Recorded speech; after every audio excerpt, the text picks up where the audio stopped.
Bonjour et bienvenue dans cette vidéo dédiée au mastering avec la découverte aujourd'hui en direct avec vous du plugin Ozone 9 de chez Isotope, un plugin qui permet de faire du mastering. Au programme du jour, donc plusieurs morceaux dans plusieurs styles différents, des morceaux qui ne sont pas tous finis et je pense que c'est aussi intéressant de travailler dessus. Le mastering, donc, c'est tout un programme, c'est l'art de travailler sur une piste pour la rendre parfaite et écoutable sur un maximum de supports, que ce soit des gens qui écoutent de la musique au casque, mais également sur leur téléphone, dans leur voiture, sur leur chaîne, à la télé, etc. En gros, c'est optimiser le traitement du son pour qu'il soit, le plus clair, le plus précis et le plus agréable à écouter. En gros, c'est ça. C'est généralement un travail qui est fait, en tout cas pour les albums qui sont sortis, qui sont faits en studio, un travail qui est fait par un ingénieur du son spécialisé dans le mastering, comme Dan qui est avec nous aujourd'hui, et ça se fait dans des studios spéciaux avec du matériel spéciaux. Il existe cependant des outils, comme Ozone, qui permettent de faire du mastering à la maison. Alors évidemment, on n'atteint pas le niveau de perfection qu'on pourrait avoir avec un studio de mastering, mais les résultats du peu que j'en ai vu pour le moment sont bluffants, et c'est de toute façon quelque chose qu'il faut faire quand on fait un travail d'album à la maison comme ça m'arrive, ou un travail de maquette. Alors il faut savoir que c'est un logiciel que je n'ai jamais utilisé. Je l'ai tout simplement ouvert et j'ai regardé les vidéos tutos. Il y a beaucoup de tutos qui sont vraiment cool sur la chaîne YouTube d'Isotope. Alors, c'est le moment de chausser son casque et on va se lancer dans le vif du sujet avec un premier morceau que vous avez déjà entendu sur ma chaîne, que je vais vous montrer dans une version mixée, non masterisée.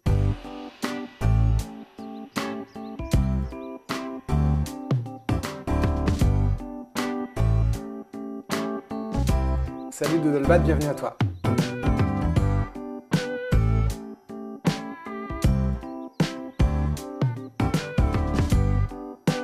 Donc là, j'ai rien qui est activé. J'ai le plugin qui est ouvert, mais j'ai pas encore travaillé dessus. Alors, ma petite boucle pour pouvoir travailler dessus, et puis on va regarder comment ça se passe du côté de chez Ozone. Donc, je vous disais que le traitement, le mastering, c'est un ensemble de processus et une chaîne de traitement du son. Il y a des équalisations. Vous avez ici un égaliseur. Il y a également une EQ dynamique, une équalisation dynamique qui est disponible chez Ozone. Il y a le maximizer qui est, de ce que je vois, une sorte de limiteur. Et vous avez la possibilité de rajouter dynamic, ça va être un compresseur, un exciteur, un imageur pour travailler votre stéréo, un outil qui va se spécialiser sur le bas du son, les basses, un outil très intéressant, le Master Rebalance, que vous trouverez, on verra après ça plus en détail dans les morceaux où il y a de la voix, qui permet de corriger des problèmes de niveau pour ce qui concerne les batteries, les basses et le chant, c'est-à-dire des problèmes d'équilibre des volumes. Et vous avez après des choses que je ne connais pas. Tiens, le Spectral Shaper, je n'ai pas vu. Et vous avez tous ces mêmes outils que je vous ai décrits, le compresseur, l'EQ, le limiteur et même la tape dans des versions vintage. Parce que en gros, il y a deux axes principaux dans Ozone. Vous pouvez choisir de faire un mastering moderne avec un son plutôt clair et précis, ou de faire un mastering vintage avec un son un petit peu plus chaud qui a un petit peu plus de corps. Tous ces plugs, on peut passer évidemment beaucoup de temps à les paramétrer de 0, un par un, et on peut également se servir de presets, ou encore mieux, les presets sont ici, encore mieux d'un assistant au mastering qui est basé sur une IA, c'est-à-dire c'est du machine learning, qui va te proposer à l'écoute de ton morceau un ensemble de modules avec des pré-réglages que tu vas pouvoir affiner par la suite. On va tester donc le Master Assistant pour notre premier morceau. Quand on clique sur ce bouton Master Assistant, on a deux choix. On a le choix d'avoir un son moderne.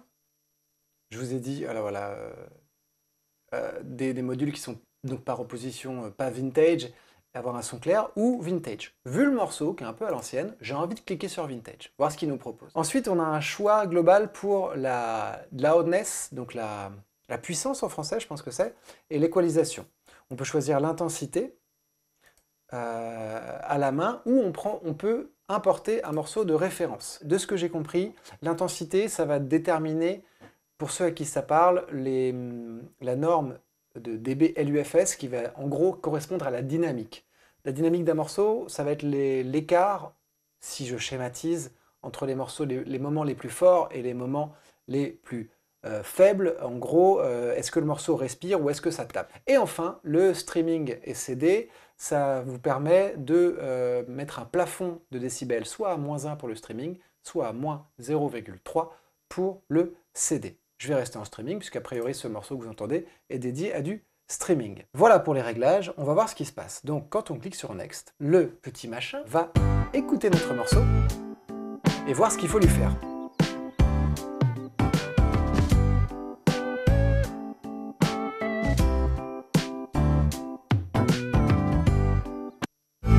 Oh.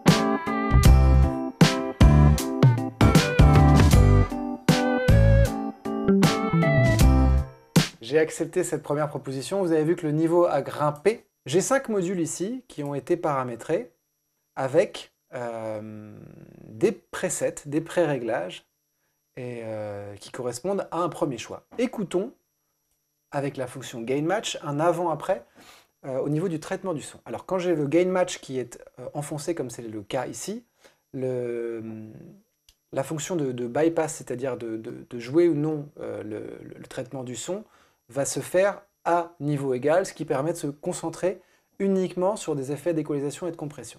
Avant, j'étais là-dessus.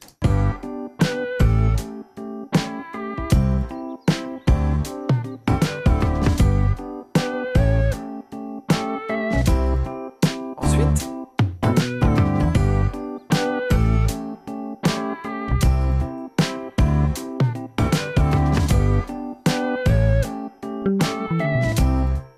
alors, quels sont les réglages qui ont été proposés? On a une petite EQ qui allait calmer le bas. Il s'est dit que dans mon mix, il y avait un petit peu trop de fréquences basses et qui a rajouté de la brillance. Ça peut aussi se contrôler avec un autre outil de chez Isotope qui s'appelle le Tonal Balance Control, que je vous explique très rapidement maintenant, parce qu'on va y revenir assez régulièrement. Le Tonal Balance Control, c'est un outil qui va comparer mon équalisation et l'équilibre global du morceau par rapport à des centaines de morceaux de référence. Si je choisis un morceau, un style musical de référence, comme par exemple ici, on peut aller sur pop, c'est de la pop qui ressemble plus, et que je joue,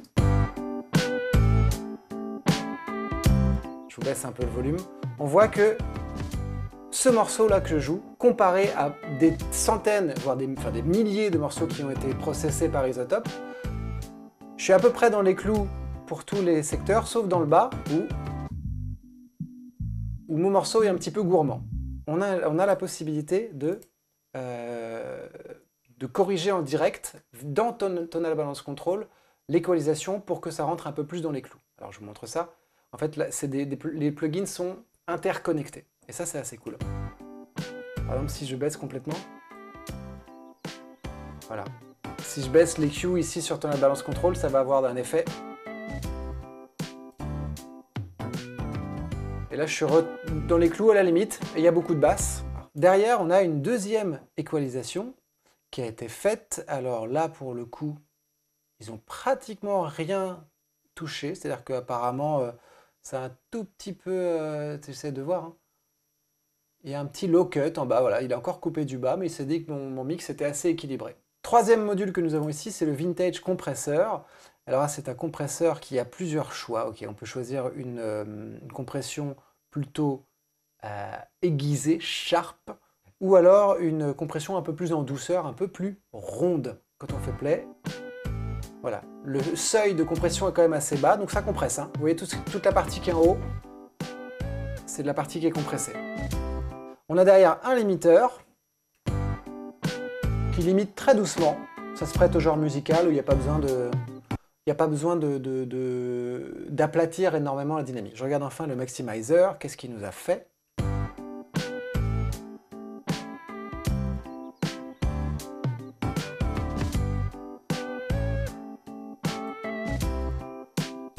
Pour ce morceau, il a un peu une utilité de compression. Il va mettre un peu de glu à l'ensemble. C'est ce que j'entends en tout cas. Je le fais travailler un peu plus pour voir ce que ça raconte.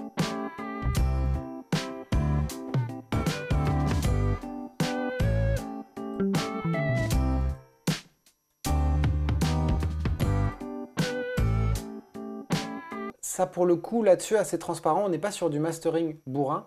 On va quand même se réécouter avant-après. On se rappelle, avant, on partait de ça. Donc ça, c'est forcément moins fort.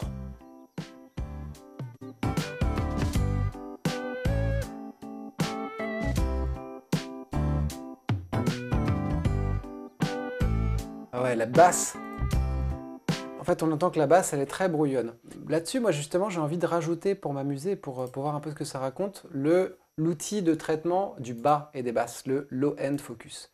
Alors, évidemment, je ne vais pas le mettre après le maximizer, je vais le mettre ici, plus ou moins en début de chaîne, et vous expliquer un petit peu à quoi ça correspond. Le low-end focus va permettre de travailler sur les fréquences basses qui sont entre 20 Hz et 300 Hz. On va pouvoir récupérer ou atténuer les basses en réglant le contraste. On a deux types de traitement du bass. On a un traitement qui est plutôt punchy, avec une réponse rapide sur les transientes, les premières fréquences des basses, l'attaque si vous voulez. Et on a un mode plus smooth qui va avoir une réponse un peu plus lente, pour travailler sur, non pas les transientes, mais le suspense. On va s'écouter les deux. Ok.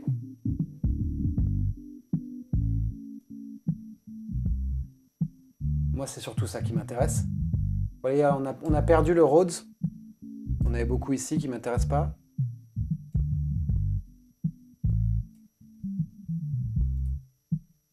Ok. On va voir si on augmente le contraste.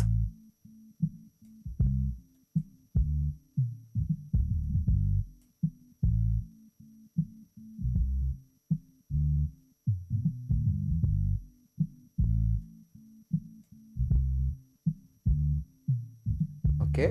Ce qui est intéressant, je le vois tout de suite, je l'entends, c'est que comme c'est très brouillon dans mon morceau au niveau du bas, si j'augmente le contraste sur les transientes, ça fait qu'on aura une attaque forte de la batterie, de la grosse caisse et de la basse au moment où elle arrive, mais qu'après ça va laisser, ce sera moins brouillon, ça va laisser de la place au reste un peu dans les trous. C'est très bluffant, de base. En fait, là je vais pas beaucoup toucher les presets, on va essayer de s'amuser après sur un autre morceau à faire nous-mêmes un peu plus de bidouille. Mais là, ce qu'il m'a proposé, ce que le Master Assistant m'a proposé en premier choix comme réglage de mastering était hyper équilibré. Il a repéré tout de suite les trucs qui n'allaient pas dans mon morceau, dans l'équilibre.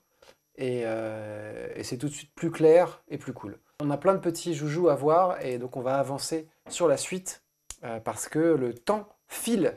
Alors j'en profite pour vous donner des conseils d'ordre globaux sur le mastering et le mix. Je vous rappelle que quand on fait du mix, il y a des règles très importantes qui sont toujours valables.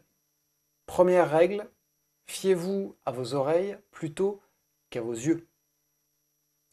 Je sais, c'est difficile quand on a plein de choses qui bougent devant ses yeux, mais vous avez aussi plein de choses qui bougent devant vos oreilles. Deuxième conseil quand vous faites du mix ou du mastering, travaillez à volume bas si possible, voire très bas par moment. En tout cas, variez l'intensité, mais restez pas fort tout le temps, c'est tentant. Mais d'une, vous n'allez pas entendre certaines choses, et de deux, vous allez vous fatiguer. Troisième règle, si vous faites des sessions longues, pensez à faire des pauses. C'est important de reposer vos oreilles. Quatrième règle importante, quand vous faites du mix ou du mastering, écoutez des morceaux de référence. Ça vous permet de voir où vous vous situez sur un même système d'écoute, c'est-à-dire sur un même casque ou des mêmes enceintes, votre morceau par rapport à un autre morceau. Et enfin, dernière règle, variez les écoutes. Quand vous avez fini votre session de travail, écoutez votre morceau avec un autre casque si vous pouvez, sur des enceintes si vous pouvez, sur un téléphone, sur un ordi, dans la voiture. Bref, essayez d'écouter tout ça avec un petit peu de recul. Voici les conseils d'ordre généraux que je peux donner. On reprend. On va voir un deuxième morceau. Qui est un morceau en cours. Un whip.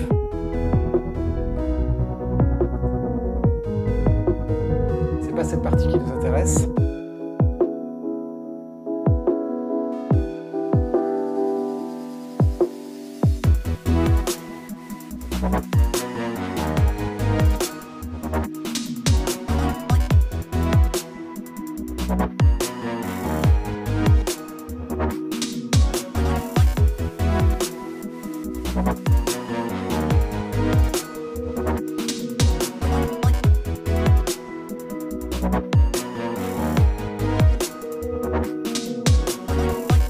Ok, on voit que je suis à peu près dans les clous de ce qui se fait en règle générale, avec beaucoup de basses et beaucoup d'aigus. Je vais manquer un peu de low mid. Je suis un peu léger aussi. Ok. Là, ça va être intéressant de travailler justement les aigus. On voit que les aigus correspondent au charlet, l'espèce de petit hi-hat 808 que j'ai calé façon trap. Vous entendez ça? Et le bas, c'est la basse. Ah oui, c'est vrai qu'on peut... Merci pour ce petit rappel, Harry. On a un autre affichage de tonal balance control avec une courbe, et là on voit c'est un petit peu plus précis. En gros, ça déborde autour de 80 et vraiment dans les extrêmes aigus autour de 15 000. Voyons ce que nous propose notre Master Assistant. Un son moderne. On va tenter intensité médium et streaming toujours. On voit là où ça manque et là où il y en a trop. Ouais, effectivement, il y a un bouchon là. Ça, c'est très pratique. Ça, c'est extrêmement pratique. J'aime beaucoup cette fonctionnalité. Je tiens à vous le dire avec beaucoup d'emphase.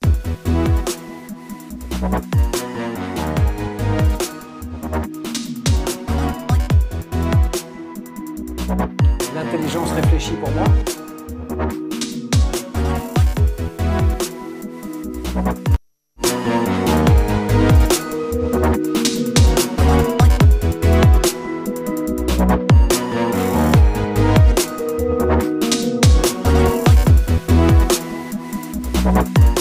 Mais c'est trop bien.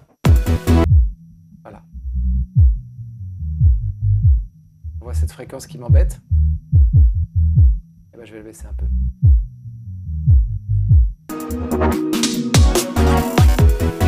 Ok, c'est intéressant. On peut choisir sur chaque partie le niveau de compression.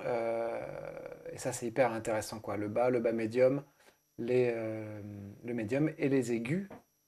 Et on va pouvoir travailler chaque partie indépendamment en l'écoutant. Ça, c'est hyper pratique, en fait, cette fonction-là rapide de solo.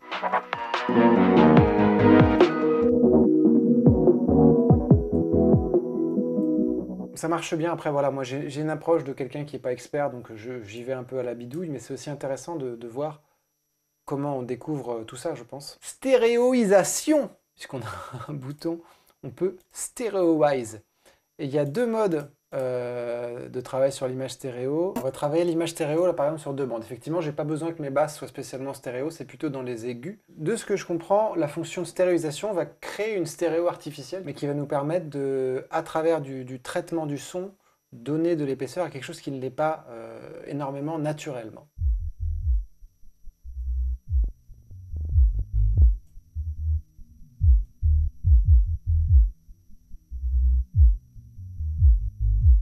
Et hop, complètement mono, tiens, pour voir ce que ça raconte. Ok, ça c'est rouge et ça c'est bleu, d'accord. C'est malin. Ouais, ça va nous permettre de donner de la clarté. En fait, la stéréo, elle est là aussi dans le mix, ça permet de séparer les éléments et donc d'avoir plus de clarté d'écoute et de savoir plus facilement ce qu'on écoute. Un morceau un peu rock, on se l'écoute dans sa version mixée, pas masterisée, qui est un morceau issu de la BO de Splash. La BD qu'on a sortie là chez Dupuis, avec laquelle je vous ai spammé tout l'été. J'ai fait le check-in dans la guest house. Salut Sam, bienvenue. Plein dans mon spleen, plein dans mon blues. Alors déjà, on voit que je suis à peu près dans les clous par rapport à ce qui est recommandé, dans le style rock. Donc ça fait plaisir, ça veut dire que j'ai pas mixé avec les fesses. On va recommencer notre petite bidouille, donc on commence par ouvrir Ozone, et on va voir ce que nous propose le Master Assistance dans un son, allez, vintage, on veut de la chaleur, et on va garder beaucoup de dynamique, donc je mets la loudness sur low pour du streaming. C'est parti. J'ai fait le check-in dans la guest house. En plein dans mon spleen, plein dans mon blues.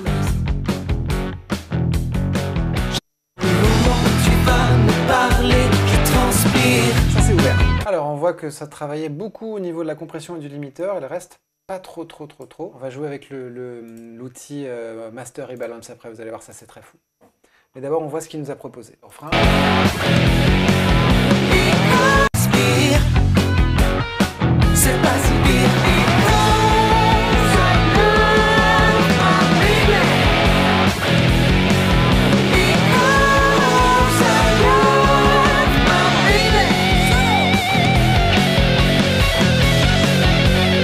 J'ai l'impression qu'on gagne surtout en clarté là au niveau du bas médium. Avant de rentrer dans le détail de ça, je voudrais vous montrer ce petit joujou qui est très drôle. Master Rebalance. Je mets le module en début de chaîne. Le Master Rebalance, c'est quelque chose qui vous permet a posteriori de revoir l'équilibre en gardant un focus sur les voix, sur la basse ou sur la batterie. En gros, grâce aux analyses et au machine learning derrière tout cette joaillerie de logiciels que nous avons devant les yeux, le soft est capable d'identifier et de repérer toutes ces différentes parties et on va pouvoir les augmenter ou les baisser si jamais vous vous rendez compte. Parce que par exemple, vous pouvez vous rendre compte que mince, la voix elle est trop forte ou pas assez forte, on va pouvoir régler ça a posteriori. Ça vous paraît fou? Eh bien nous allons le tester tout de suite. J'ai fait le check-in dans la guest house. C'est complètement fou. En plein dans mon spleen, plein dans mon blues. Si on mixe à l'américaine, ça fait... J'ai fait le check-in dans la guest house. En plein dans mon spleen. Si, tout comme Frésil, vous aimez la basse, on va se concentrer sur la basse, c'est l'un des trois, et on veut plus de basse. J'ai fait le check-in dans la guest house. Ouais, on veut de la basse. En plein dans mon spleen, plein dans mon blues. On va regarder un peu ce que ça donne aussi en termes d'image stéréo. J'ai fait le check-in dans la guest house. En plein dans mon spleen. Alors là, vous pouvez vous focaliser sur l'écoute de la caisse claire. Vous allez voir que on va augmenter la room et la stéréo, et là on va diminuer la caisse claire. Vous allez voir. J'ai fait le check-in dans la guest house. En plein dans mon spleen, plein dans mon blues. En augmentant la stéréo de manière artificielle, ça donne l'impression de rajouter de la reverb. Comme si par exemple vous étiez devant une porte fermée du studio, que derrière il y a le groupe qui est en train de jouer. C'est-à-dire quand je monte, ça vous donne l'impression d'être dehors et d'entendre avec de la reverb. Et là, c'est bien d'en enlever un peu en fait. Plein dans mon blues. C'est une réussite de base, je trouve que c'est déjà très très bien fait. Alors la Vintage EQ, ça je ne l'ai pas vu. Oui, il n'y a pratiquement rien en termes d'EQ. Si on se met par exemple une autre EQ un peu plus classique à la base, EQ dynamique, tiens, on va tester un peu l'EQ dynamique. Alors, pour faire donc des réglages à partir d'un certain niveau. On va voir quelle fréquence mérite d'être un peu retravaillée. Le solo, Antoine, est de Louis Ledoux, le guitariste de l'Internet Orchestra qui a composé ce morceau avec moi.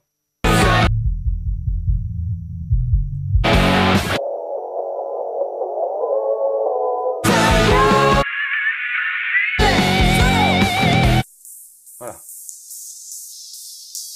Je vais essayer de retrouver le charlet. Je voudrais une petite belle pour isoler donc le charlet.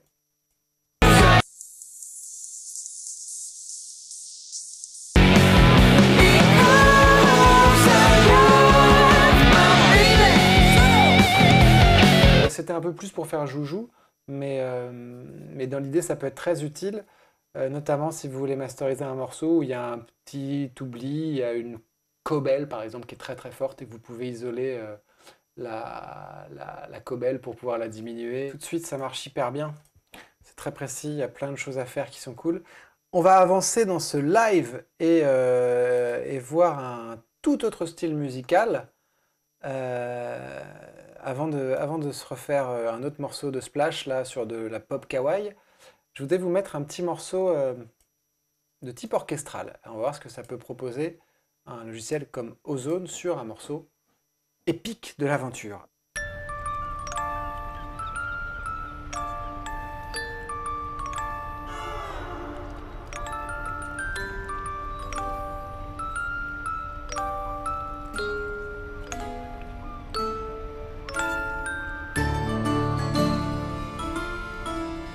Est-ce que vous y croyez? Est-ce que vous y croyez?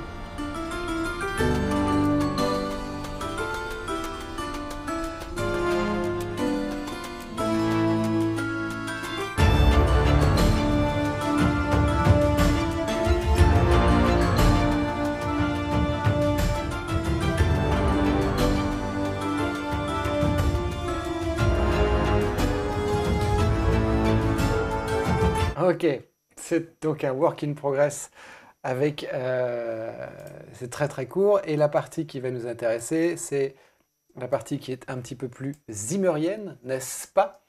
Et je pense à cette partie. Et on va reprendre la Master Assistant, un son moderne, allons-y, de la loudness low.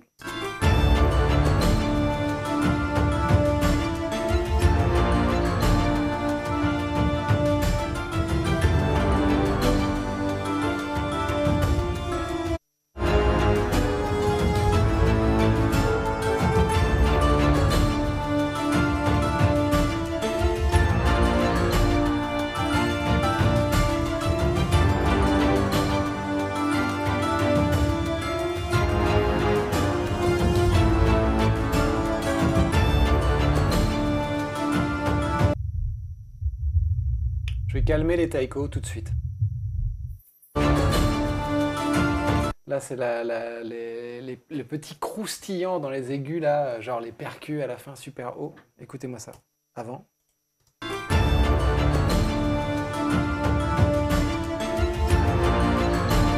On a l'attaque des percussions. Et on a le coffre des violons qui est là qu'on récupère. C'est trop là.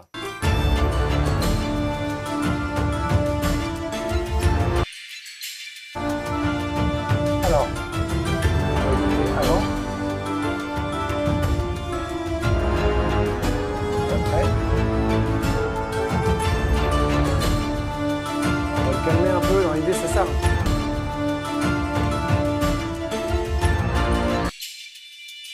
C'est vachement bien déjà, ça marche très très bien. Je sais pas si c'est un assistant ou un maître, si vous voyez ce que je veux dire. Parce que j'aime beaucoup les blagues, surtout quand elles sont pas terrible. On continue notre petite exploration des styles musicaux. On va terminer par ce morceau avec Clara.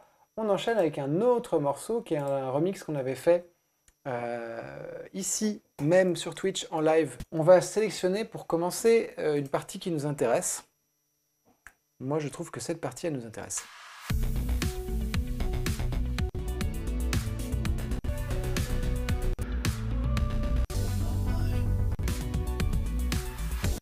Hop, jusque là. Piti, piti, piti, piti. On se regarde ce petit Master Assistant. On veut un son moderne.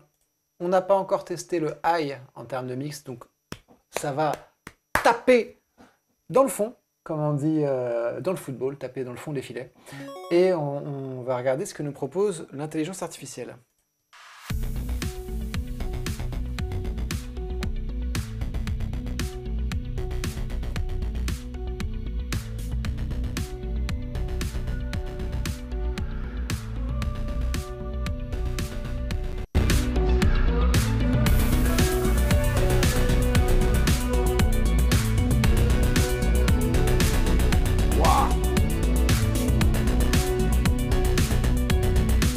Bah ça tabasse, hein.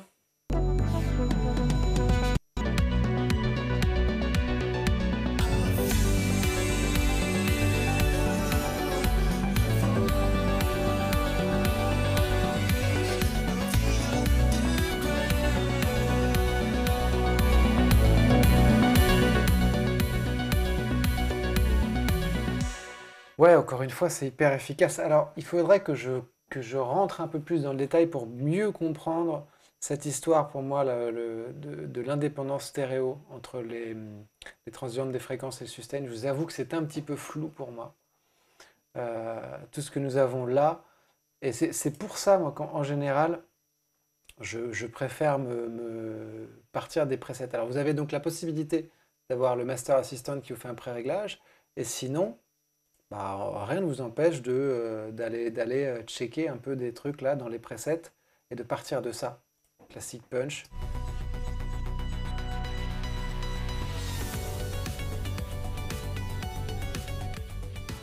On vient de là.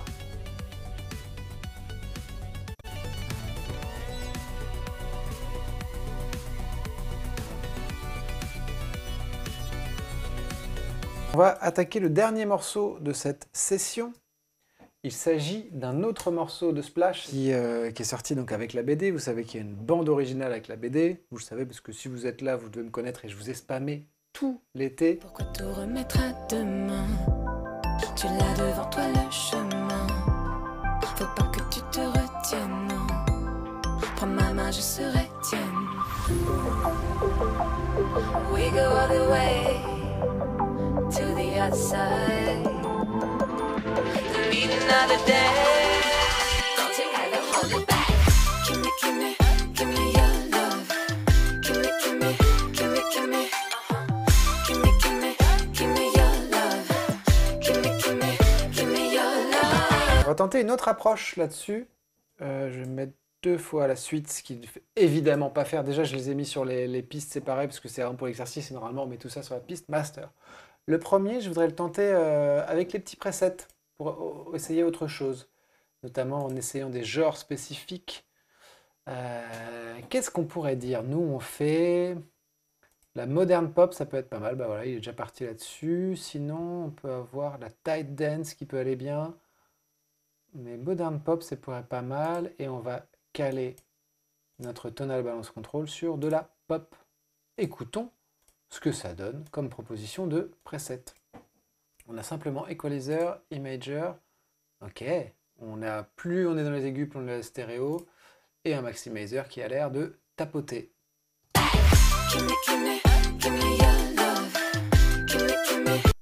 Là c'est 100 et je vais l'activer en cours. Attention, je mets.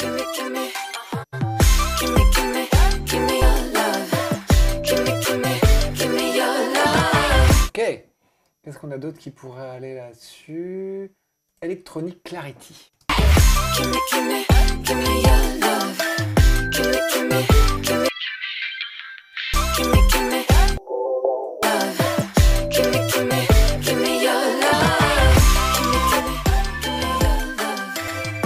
Là, ce que j'aime bien là, c'est avec ce preset, on dénature pas le mix qui est déjà, je trouve, bien fait, équilibré.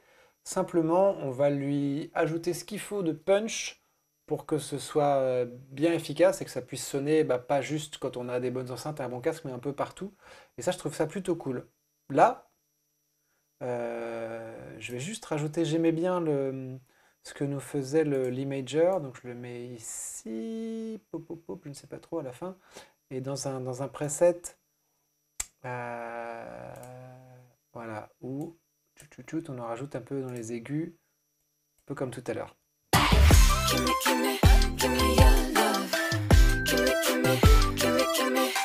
Franchement, ça rend super bien. Ce qu'on va faire maintenant, c'est que là, on a fait l'approche preset et on va voir ce que nous propose notre Master Assistant si on était passé par lui. Son moderne, intensité médium, streaming, c'est parti.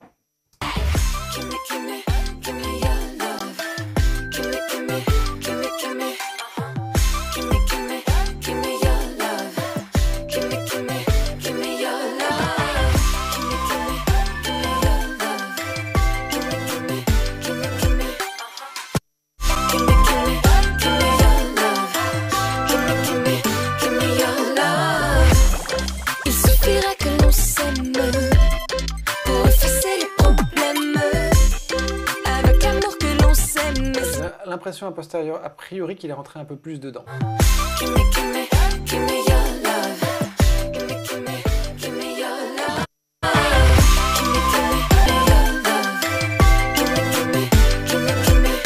Alors, après, ça reste une histoire de goût, mais là, par exemple, les deux à la suite, il est fou. Là, par exemple, même si c'est une histoire de goût, je préfère l'approche des presets parce que je pense aussi que je suis très habitué au mix et que cette approche preset est un petit peu plus transparente et l'approche machine learning, bah, elle rentre bien dedans. Mais encore une fois, quand on parle de mastering, je pense que ce qui fera foi, c'est d'écouter dans d'autres systèmes. Parce que là, je suis sur un super casque, mais je ne sais pas ce que ça va valoir dans des conditions extrêmes, comme par exemple sur un téléphone dans la rue. Dans un projet comme ça, moi ce que je ferais, c'est deux exports. L'export preset, l'export master assistant, et je l'écouterai dans des conditions extrêmes. Mais là, au casque, tout de suite, ah oui, bah, le premier, il est plus précis. Je vois qu'il est bientôt 20h. Bonne soirée à tous, à très vite, à bientôt. Salut tout le monde!